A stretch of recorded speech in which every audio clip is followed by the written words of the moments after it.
All right,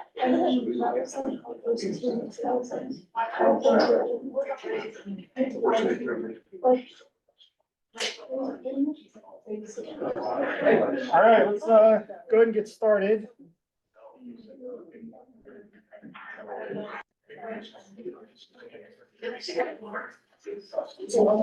All right, so welcome everyone to the CySER Summer Workshop 2024. This is our third year doing it.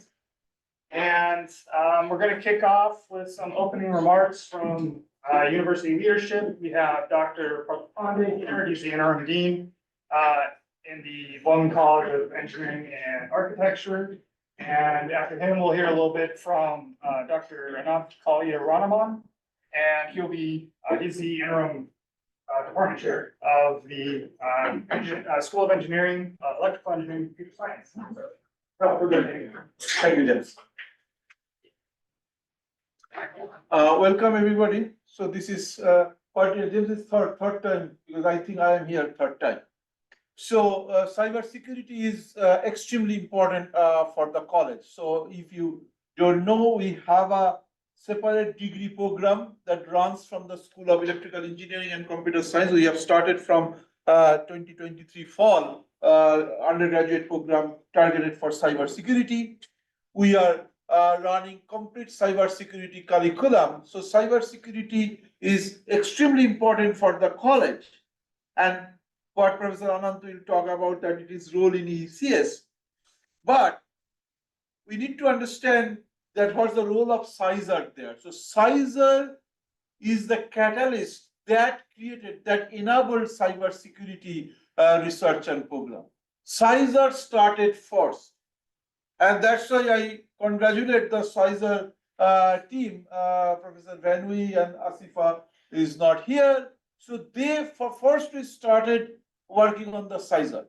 And CySER offers, workshops, training, certificate programs. Then today afternoon, you guys will have poster sessions.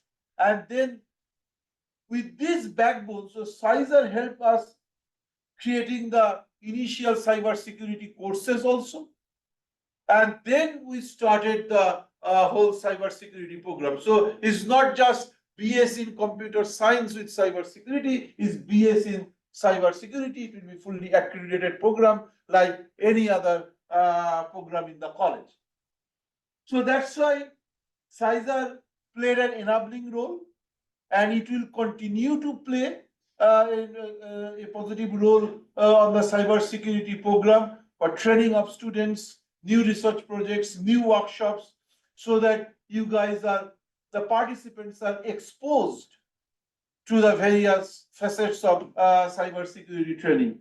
And I really thank the CySER leadership. I just heard that you guys are going on some field trip. Utilize that opportunity, talk to the folks, see what kind of hands-on experience you gain. And I'm sure it will be really rewarding experience for you all. This much I can emphasize, everybody, all the students, they don't get this opportunity. This is an excellent opportunity to learn about cybersecurity, where the state of art is, what are the, what kind of background knowledge you need to grow as a cybersecurity practitioner and researcher or grad school, whatever you want to do. So that's why, I hope you'll enjoy this more than a week of workshop, and you'll have a rewarding learning experience. So I wish you all the best, and detailed cybersecurity curriculum, Professor Anand knows much more than me. So again, enjoy the workshop, and I hope all of you will have a rewarding learning experience. Thanks. Anything I need to address? Any question, Barney? Any questions from the general audience? Okay, thank you. Have fun.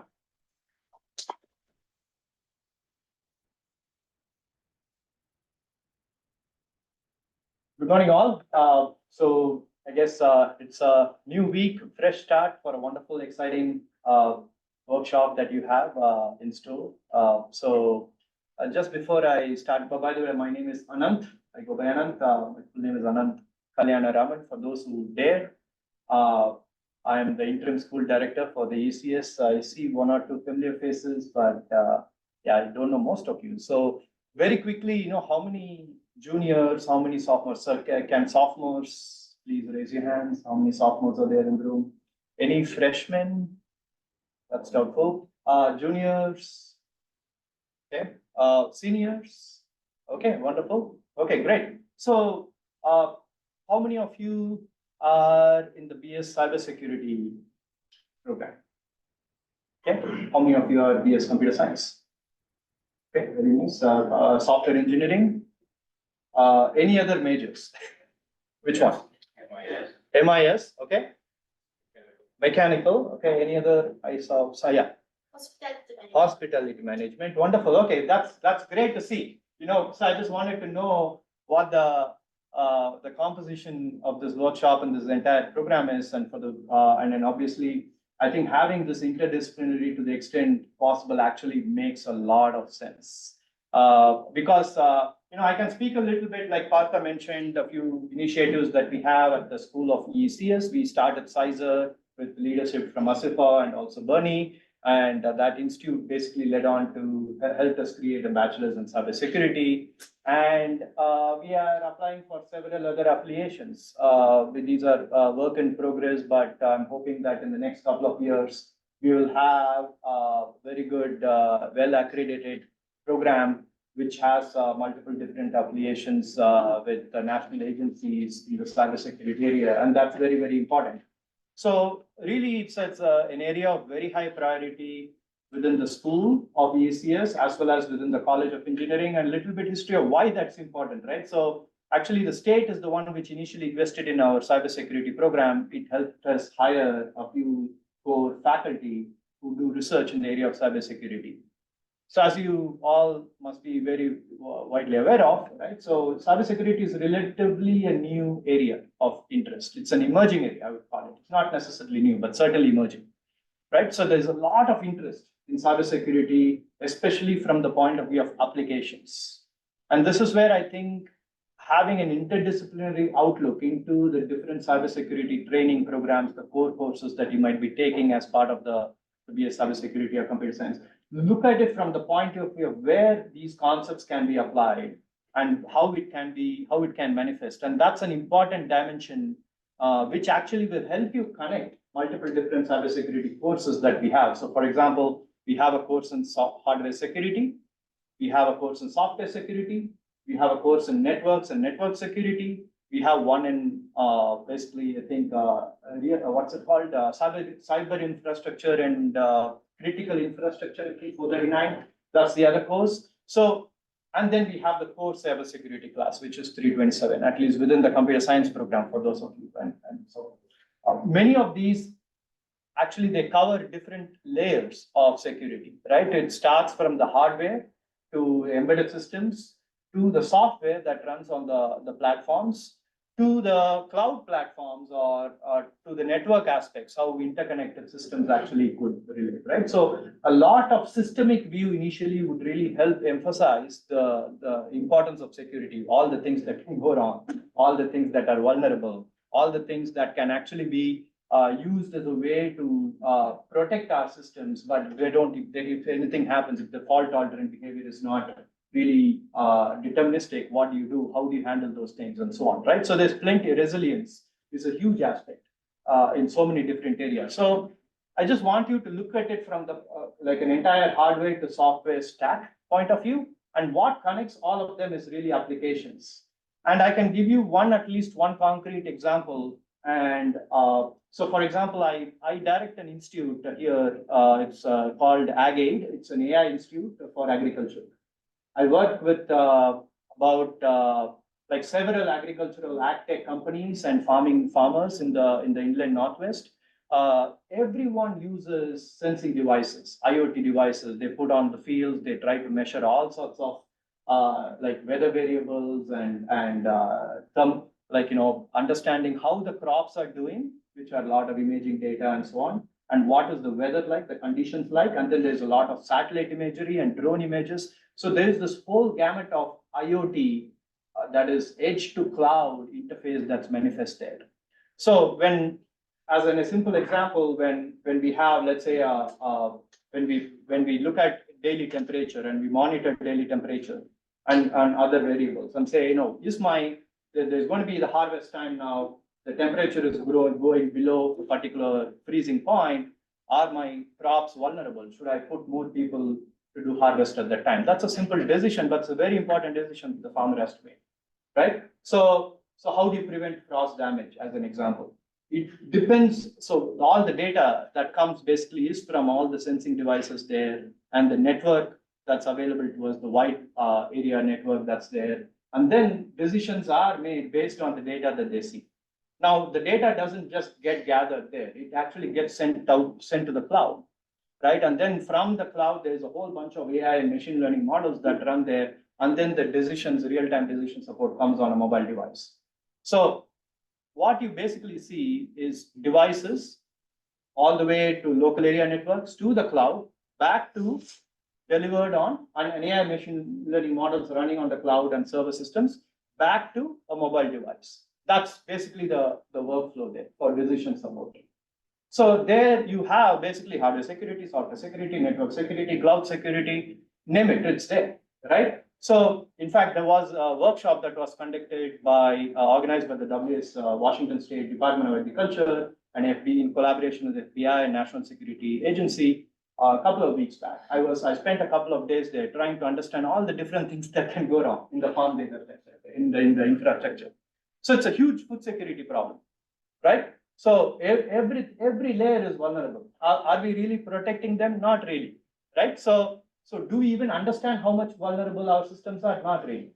The same thing goes even for smart grid or power grid. WSU or ECS has a very good program in power with advanced grid infrastructure. You will be visiting PNNL. There is a joint institute that we have with PNNL. It's called Advanced Grid Institute, which works on power grid and smart grid, right? So that's another whole area where cybersecurity techniques play a very, very key role.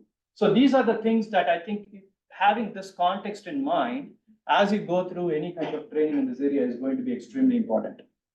There's one more thing that I want to point out, which I think is an excellent opportunity. So cybersecurity as a profession is really, really in its nascent stage. I keep hearing this from a lot of federal agencies, as well as I see it when we look for faculty recruiting, when we want to hire faculty in this space, the supply is very short, but the demand is very high. Okay, so what I'm basically urging you all to do as undergraduate students is try to embed yourself in some kind of research lab, right? You can do research. The beauty of research is you can also do it as part of your academic semester. You don't need to wait until summer. Summer, you can do your internships in industry. But as part of academic semester, if you go talk to faculty who are working on these areas, they might give you like 5-hour time slip or something that can help you get exposed to some of the critical research challenges. And how that helps is some of you at least might think of grad school as an option, and that is actually needed for us.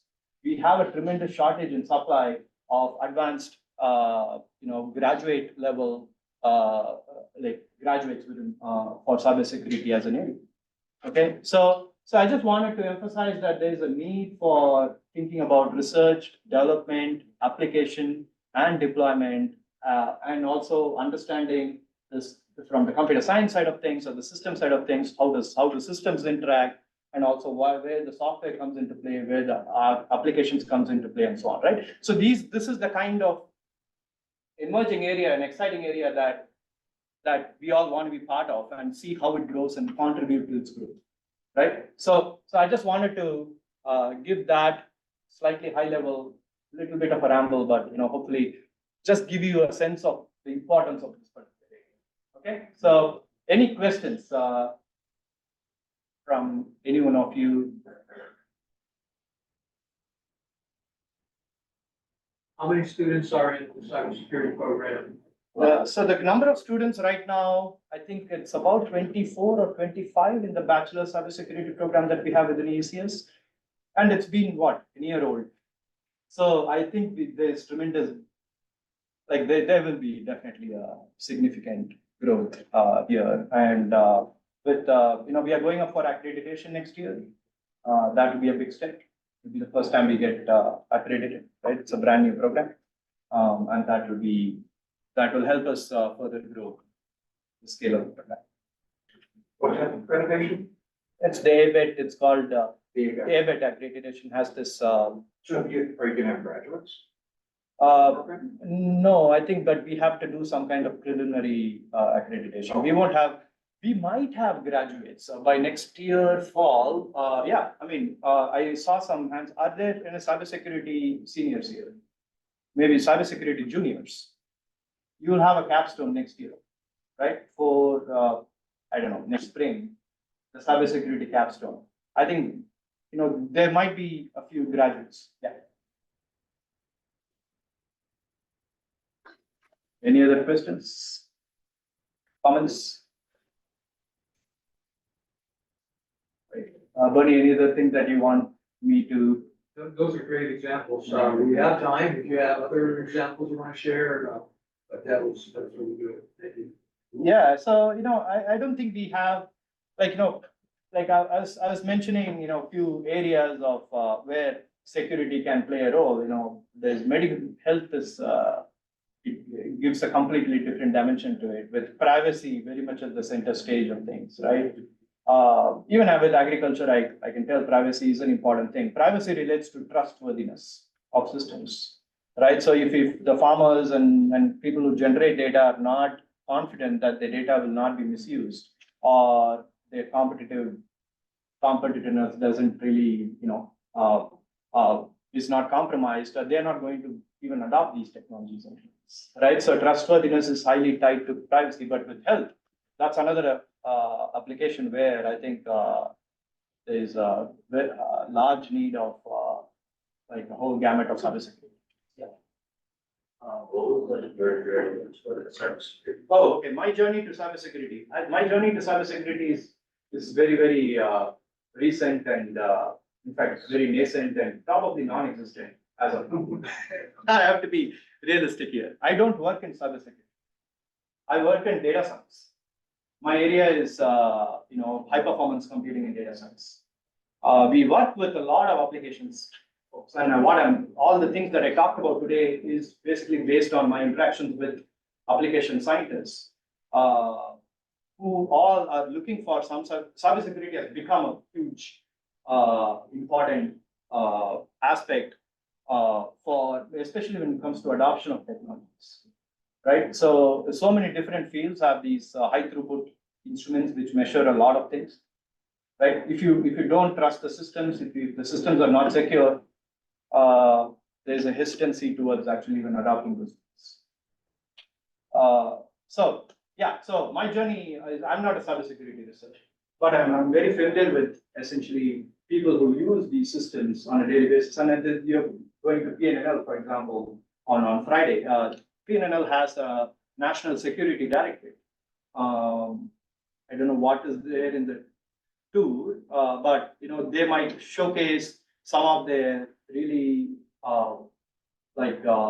cutting edge applications of cybersecurity in different domains. Okay, advanced grid is one of them, but they have so many other things. Information or disinformation spread and social networks, and how do you contain the spread of large scale, even outbreaks, if all those are tied to security applications. There are several groups that actually work in those things in PNL. Any other questions? Thank Okay, thank you. Yeah, have a great day and wonderful workshop. Yeah, thank you. Well, we're cruising along this morning. We're well ahead of schedule.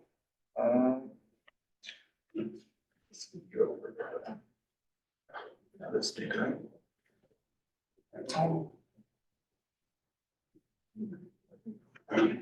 Okay.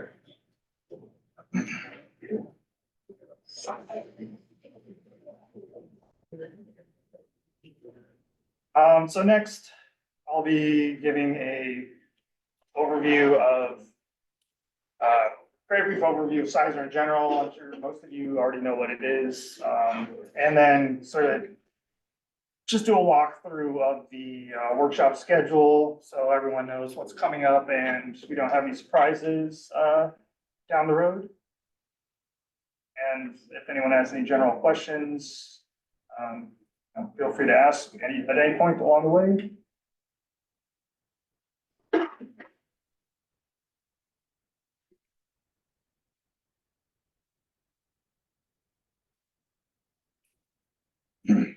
Yeah, so as I mentioned earlier, this is our third year of CySER. Bernie spearheaded the whole thing a few years back. I don't know how you heard about it, but it sort of came down the grapevine that there was this grant available in the cybersecurity zone. And so he jumped on that, and thanks to that, we have this ongoing program here at WSU now. And it's not just WSU, it's joint with our friends at MSU, or time ago, yeah, MSU folks, and U of I as well. They're representing here today too. And we also have collaborators at Central Washington University, but they're on the quarter system, so they can't be here. They're still in classes and everything, so. But the workshop is sort of the capstone of the year-long CySER experience for undergrads. And as you know, we have some field trips coming up, and there's going to be some hands-on demos, so you get to practice some cybersecurity skills yourselves. And you have opportunities to hear from people in cybersecurity industry. The person speaking next after me is going to be Dan Brown from the Cybersecurity and Infrastructure Security Agency. They're so serious about security, they put in their name twice. I think he actually made that joke when he talked here last year. Anyways, this is the workshop website. Maps here. The important ones, everyone's already here, so you probably know where these buildings are. But for the field trips, if anyone gets lost, I've got the map to PNL here. Map to Fairchild. Now this one you might need if some people, because that's the last day of the workshop. So if you're leaving from Fairchild, yeah, we don't expect all of you to come back here to Pullman, probably because it's up there right on I-90, so it's very convenient for people to come back to Seattle or back to Billings. You'll probably just leave from Fairchild. So if you're driving your own vehicles, I've got the Google Maps links here. We'll be meeting at the visitor center on the north side of the base there, and we'll be meeting our contact there, Tech Sergeant Brittany Arnold, and she'll help us all get through the gate. What time do you expect people to meet at the center? Yes, I will. I'll address that specifically. And then SEL also, because that's right here in town, anyone who wants to is welcome to just drive your own vehicles there. If you have a vehicle to ride with a friend or whatever, we will have vans for all these field trips. But for like SEL and Fairchild, you are welcome to drive your own vehicles if you want, or if you plan to be from Fairchild. WC parking links, just for anyone who's not familiar with the WC parking system. And the student input survey. It'd be great if everyone took a moment to fill this out if you haven't. I know we've had a few responses already, but it starts off with some questions about general input, things you'd be interested in seeing or you think other people might be interested in seeing in future summer workshops. There's also a question at the end about the cybersecurity industry panel that we have next week. And if you have a question that you'd like to have them address, you have a question ahead of time, you can submit your question there. Of course, during the cybersecurity panel, you'll be able to ask them, right then and there if you want, but you can also submit your questions ahead of time through this. So if you have any questions, please do that here, or suggestions for future workshops. Not that you'll be at them, but help us, improve if you want. There's a PDF of the schedule here. If you want the PDF copy for whatever reason. The Zoom info is here. None of you should need that since you're here already anyway. And then the schedule. Let's see, today, the only thing I want to point out about today is that at two, after our session at 2, which will be with CJ Masiak, who's sort of the person who started this whole Viceroy program that we're a part of. He'll be speaking at 2. After that, we'll be going over to Spark G10 for the poster session from 3 to 3:45. If your graduate mentor sent me your poster, it's up here. If not, and you can access it from the room that we're doing the poster session in, so you can use these right here, just pull these up on the monitors. All the tables in the room, Spark G10 have monitors at them, so we can pull these up here. If you don't, they also have thumb drives, so just bring your poster on a thumb drive. Either way is fine, and then I'll track down your graduate mentors to get your posters afterwards. Tuesday is, we've got speakers in the morning, and then Clem will be giving the digital forensics hands-on demo. I pointed this out to the people who were at the check-in event last night, but there are instructions here for getting this set up on your own laptops, and we also have the IT people here setting up Amazon workspaces. So probably later today or early tomorrow, you should be seeing emails about that with instructions. You have to install Amazon workspace on your computer, and then that will let you access a pre-built virtual machine, basically with the specifications that you'll need for this hands-on demo. But it's a good Linux exercise in using Linux if you want to set it up yourself on your computer. The 22nd is, we'll actually start off in Spark G10 on the 22nd. We've got WCU ROTC leading a team building and leadership workshop. So that'll be our first part of our morning. And then after that, we'll be back over here for speakers. You can see who all of them are here. And yes, we'll be here for speakers the rest of the day. Okay, May 23rd, this is the field trip to CySER. Anyone who needs a ride, we'll be meeting 8:30 up on Terrell Mall up here, just outside the Cub. We'll have vans, so just look for the 4 WCU vans. Probably we won't be all the way up here, I don't think. I don't, they don't want people driving up on Terrell Mall, but we'll be sort of in front of the Cub, down on the street that comes up here from the stoplight. So we'll be leaving from here at 8:30, so be there, 8:15 or so at the latest. Otherwise, you'll have to walk afterwards on your own, and it's kind of a long walk. It's not too far, but or you can drive yourself, and we'll be meeting up there at the event center 8:45 a.m. So to answer your question, Jim, that's when I want to meet there. There's some general info here that WC requires me to put together. If you want to look at that, and so then we have a bit of an itinerary here for the CySER trip, and then after that, after lunch, we'll have our second hands-on demo with Dr. Alice Foss, Jim here from U of I, and I'll be using AI tools and cybersecurity. Jim, do you have any specific instructions for people that they need to? We will get those. It's gonna be just all online, logging in, Okay, so just have your laptops here, basically. or unless they can use these. Yeah, these work. I think they have internet connections. Okay, great. And then Friday will be the PNNL trip. We will depart here at 8. It's gonna be a long day. We'll be back around, I don't know, 6, sometime between 6 and 7. I haven't got a finalized itinerary from the folks there yet, but meet up here, same spot, Terrell Mall in front of the Cub. We'll be leaving at 8, so be here 7:45 at the latest, so you don't miss. That's an even longer walk. You probably won't get there in time. But also I'm serious now, do wear comfortable closed-toed shoes. They've told me there'll be a decent amount of walking, so. And they need to be closed-toed. Cause there's, I don't know, it's a work site, so no flip-flops, I guess. So that's this week. Then everybody gets a long weekend, and we come back on Tuesday, or we'll be here in Todd Hall 203 for speakers. That'll be a day of speakers, last day of speakers. And then the 29th will be the Final day, that'll be our trip to Fairchild.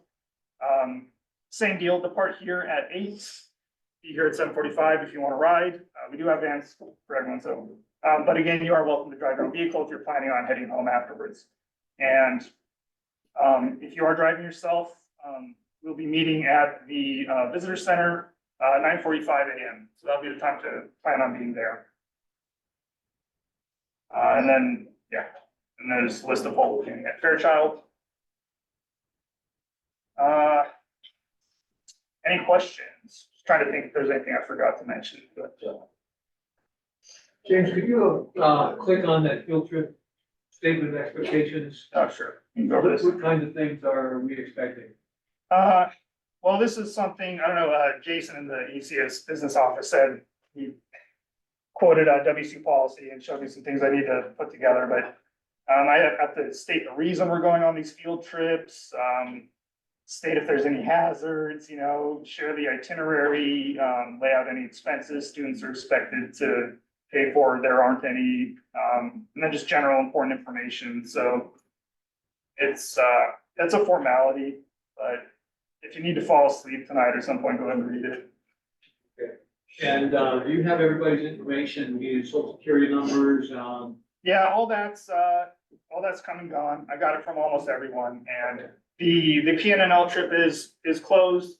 Can't get anyone else on that, but if there is anyone who hasn't given their information, you can still get on the Fairchild trip. That's further out, so our contact there said she's willing to work with me to get any stragglers, added how to many that trip. people are still missing for the Fairchild? I think there's like one person I never heard from, so. So if there's, if that one person is here and you want to go on Fairchild Air Force Base, field trip, it is part of the workshop. We're expecting you to go. So if you haven't gotten to, change the information you need, they should speak to you, right? Yeah, And you gave out an email, I think, and you were asking for some security number, first one asked. As it is on the track license. yeah, I had a survey, they've got a list of info they need, but yeah, I don't know if there's anyone here who's just like visiting, because we did announce this on W2 events and stuff. So if there's anyone here who's not in CySER, these field trips are closed to CySER and we had to get all the information and some of ahead of time. So the sessions are open, these talks and stuff are open, but the field trip, as far as those are not open to the public, so. So, the survey, is this something you'd like us, everyone to fill out, ahead of time? If we have a little bit of time. maybe- What survey? And you have the, All the student input survey here? yeah. Yeah, I guess. Yeah, I'm pretty much done, so yeah, this would be a good time to do that, I guess, you know, if you have any questions, you'd like to. Yeah, the industry panel will be the 28th, and so we're gonna have, Jason Lee from a company called Splunk, Matt Revell, is it Revell or Reveille? Revell, right? Revell, okay, from MSU. Tim Weaver from AFRL, that's the Air Force Research Labs. They're affiliated with the Maven internship, so anyone going on the Maven internships will become very familiar with the Air Force Research Labs. There is Dr. Jessica Smith from Pacific Northwest National Labs, and then Andrew Ginter from Waterfall Security Solutions. Both Matt and Andrew were speakers in our seminar series this year, so you'll recognize them, but this will be a chance to ask all these people any questions you have, you know, about, well, we'll have them give you some basic background, like how they got into cybersecurity, you know, that kind of stuff. But any other questions you'd like to have them answered, you can put it on that survey. The student input survey. We have, website, it's up there, CySER.wu.edu. Hit this, and, we all go on there and look at the survey and respond or change fast on that. And you should be able to get on that from, your laptop or cell phone or these computers. So, any questions from anyone at this point? Oh, on the PNNL trip, in addition to closed-toed shoes, actually that goes for all the field trips, having, comfy closed-toed shoes, but, for checking at PNNL, and at Fairchild, you'll need the ID, as is mentioned on the Qualtrics form.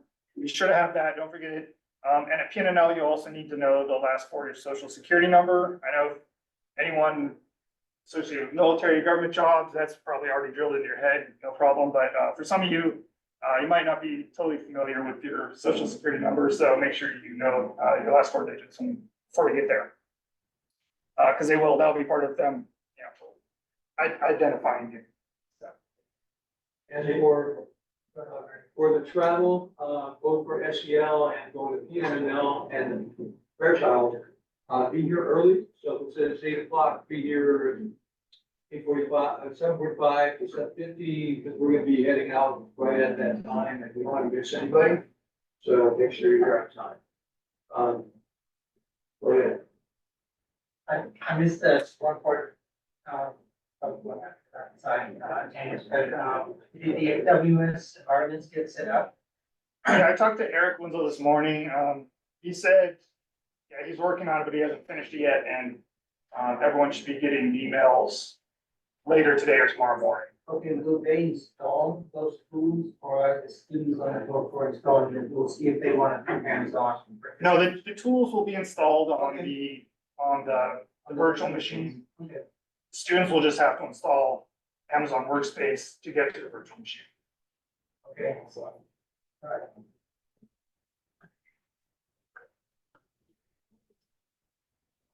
Does everyone have name tags? I wasn't here at the beginning.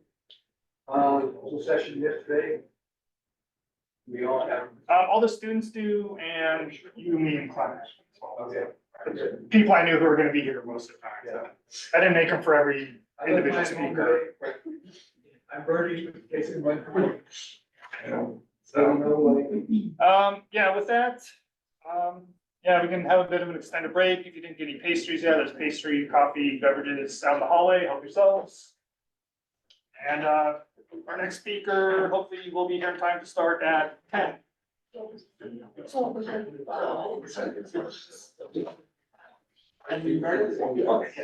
you're good to go. I just wanted to our contact at Fairchild, so that's. That's all right, yeah. Yeah, no worries. Yeah, it would be. It's on the panel, but these are, because the national lab is actually pretty serious about their security and they. Yeah. And they start on. Anytime they have